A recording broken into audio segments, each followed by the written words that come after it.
There's a feeling almost everyone's had, but almost nobody looks at directly. You finally sit down after a long day. Nothing urgent needs you.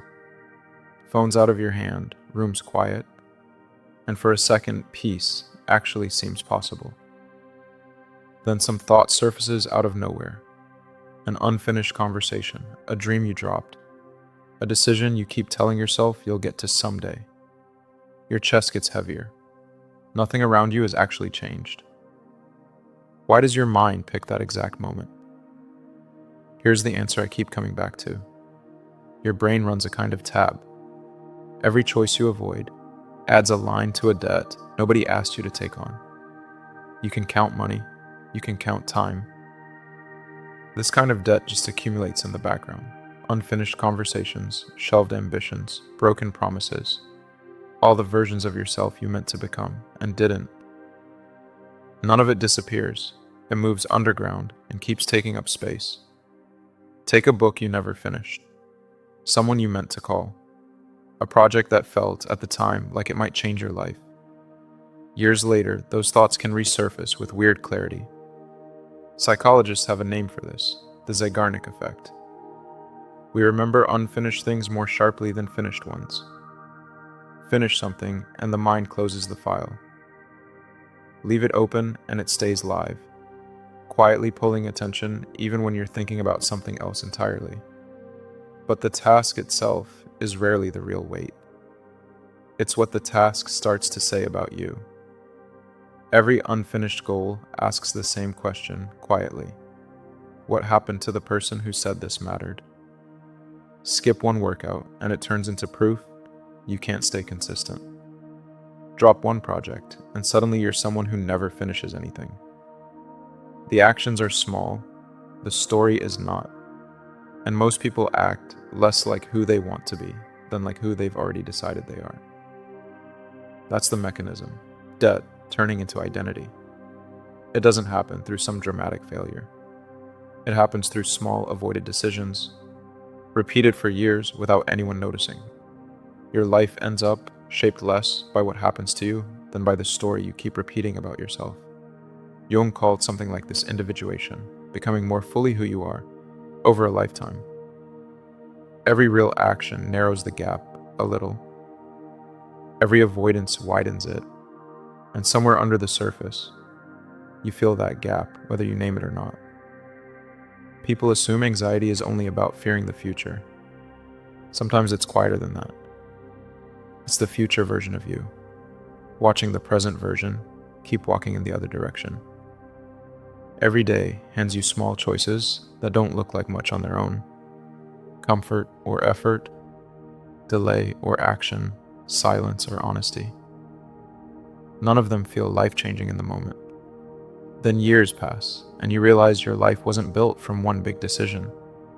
It was built from thousands of small ones, each a vote for who you'd eventually become. This debt behaves a lot like financial debt, honestly. One missed payment doesn't feel like much. Enough of them, and you're carrying real weight. Avoidance works the same way. Every excuse feels temporary. Every delay feels reasonable in the moment. Then one day you're exhausted, not from doing too much, but from years of interest piling up on things you never finished. That's part of why rest can feel so hard to actually get. Your body sits still. Your mind keeps reopening old files anyway. Modern life doesn't make this easier. Every saved article, bookmarked video, unread book, and postponed decision is one more open loop, fighting for your attention. We have more information available to us than any generation before, and a lot of people feel more overwhelmed than ever. Not for a lack of knowledge, but because they're carrying too many unfinished intentions at once. Eventually, something quieter kicks in. Your brain stops asking whether you'll finish the thing and starts assuming you won't. That assumption hardens into identity. Confidence erodes, not because you lack ability, but because confidence runs on evidence, and you keep supplying evidence against yourself. Keep a promise to yourself, and your brain files it. I can rely on me. Break one, and it follows the opposite. That's the loop.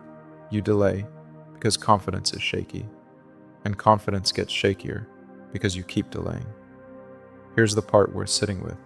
It runs in reverse too. If small avoidances build the debt, small completions pay it down. A hard conversation you finally have, a chapter you actually finish, a promise you keep. Each one is evidence a loop closed. And finishing something doesn't just cross it off a list. It frees the attention that was stuck inside it the whole time. There's a layer underneath even that. What if the unfinished thing isn't a project, but your whole life? Most people are carrying some picture of who they could become. It showed up in childhood, maybe, or during some quiet stretch when life briefly made sense. That picture rarely goes away. Every day either moves you toward it or away from it, and the distance between those two versions of you is one of the deeper sources of tension people carry without quite naming it. It's also why people can succeed and still feel hollow. You get the promotion while drifting further from the work you actually care about. You build a comfortable life while quietly abandoning the person you once wanted to be. Frankl's point, roughly, was that people can survive brutal circumstances if there's meaning attached to what they're doing. And take the meaning away, and even a comfortable life starts to feel unbearable. Meaning doesn't come from more thinking. It comes from doing the thing that feels true over the thing that feels easy. Most people wait to feel motivated before they start something. It usually works backward from that. Action produces evidence, evidence produces belief, belief produces motivation. Even a small finished task is proof. You're not the person who always puts things off. Perfectionism traps a lot of people right here. It convinces you nothing's worth starting unless it comes out flawless. But an unfinished masterpiece teaches nobody anything. A rough page teaches you something real. A shaky first video still reaches someone. Confidence isn't where you start. It's what shows up after you finish things, again and again. Real change rarely comes from one big moment. It comes quietly, one finished thing, then another. Months later, people call it discipline. Years later, they call it success. Almost nobody sees the debt that had to get paid down first. Maybe that's why certain ordinary moments hit harder than they should. A song, a quiet Sunday, an empty street at night. None of that creates the unfinished thoughts sitting in you. It just clears enough noise for them to surface. Old dreams resurface. Avoided conversations come back. The person you once imagined becoming steps back into view, just for a second. That moment can be uncomfortable. It can also be a starting point. Once you notice the debt, small completions start to matter differently. Washing the dishes stops being just washing dishes. It's proof your mind can still close a loop. Finishing a chapter, sending a hard message, keeping one small promise, all of it teaches the same thing, that you finish what matters. Eventually, that becomes identity. Identity becomes behavior. Behavior becomes what your life adds up to. Someone asks what changed, expecting some big strategy or lucky break. And the real answer is smaller than that. You stopped borrowing from your future self. You stopped leaving your attention stuck in yesterday. You started closing the loops that had been quietly running your life without your permission. Years from now, your life will reflect what you actually finished a lot more than what you meant to. Every unfinished thing keeps asking quietly for your attention. Every finished one hands a little freedom back. So before you close this tab, what's one loop you could close today? The life you want doesn't come from a single breakthrough. It comes from the small promises you keep when nobody's watching. If this was worth your time, subscribe to Sci Scholar. Every week we get into ideas from psychology, philosophy, and neuroscience that help you understand yourself a bit better and maybe shift how you think.